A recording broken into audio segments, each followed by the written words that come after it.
I certainly understand why instructors would be reluctant to adopt a course learning solution like Achieve. I personally was reluctant to make that leap from our university course management system into something supported by the publisher.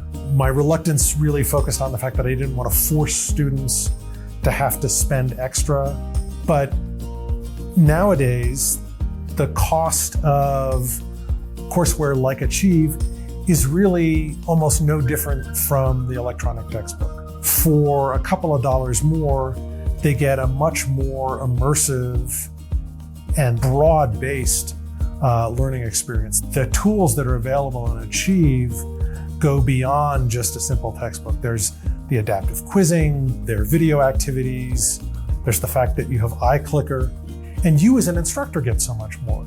There is the adaptive quizzing, the learning curve, which really sort of forces or strongly encourages, shall we say, students to practice with the material until they really understand it. You've got iClicker, which is just an amazing learning system, is just a part of the Achieve platform. You can start out with one or two things and start to explore what does and doesn't work. And students are going to give you feedback. That certainly has shaped the way that I use Achieve in my classes. I'm adding more and more video activities because students enjoy it. They find it a fun way to learn, an engaging way to learn. Over the course of a couple of semesters, you will, incorporate all of the wonderful tools that are there, but you don't have to do them all at once.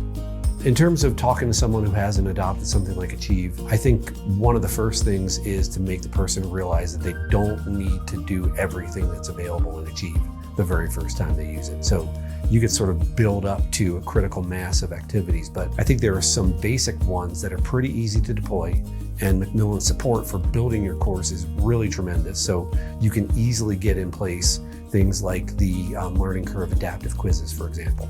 Even if you just started with that, that's going to give students a chance to do retrieval practice. It gives you a way to, again, diversify away from high stakes tests by giving them a low stakes assignment with the learning curve quizzes. So they don't need to do everything. The support is tremendous. And then the integration with your learning management system on campus, Canvas or Blackboard or whatever, is really good now, so that your students can go into what is going to be Achieve via Canvas. Even if that's the only class where they're using something like Achieve, their entree is through Canvas, which is what they're using for every other class. It won't be anything that will require an additional kind of learning curve for them. So the LMS integration is a really powerful tool within Achieve. It definitely has gotten better over the years. I used some of the Forerunner products to Achieve, and there were times where I'd have a grade book sitting over in Launchpad and I had grades over in Canvas, and I had to sort of weld these things together. Now it's connected very easily, very seamlessly. Again, tons of support getting that set up to make sure it's right. What I like about that integration is it, again, gives students one place where they go and sort of live within the course. The grades are all in Canvas. They can see everything there. You can do it at an individual assignment level. So if you want them to be able to see everything in each individual chapter, you can go more globally. So all of the learning curve quizzes reporting into one subtotal. And students like being able to see their grades. I mean, we know that's like the #1 used tool in the learning management system. So it's great to be able to sort of seamlessly get those grades over from Achieve into Canvas, and students can see where they stand all the time.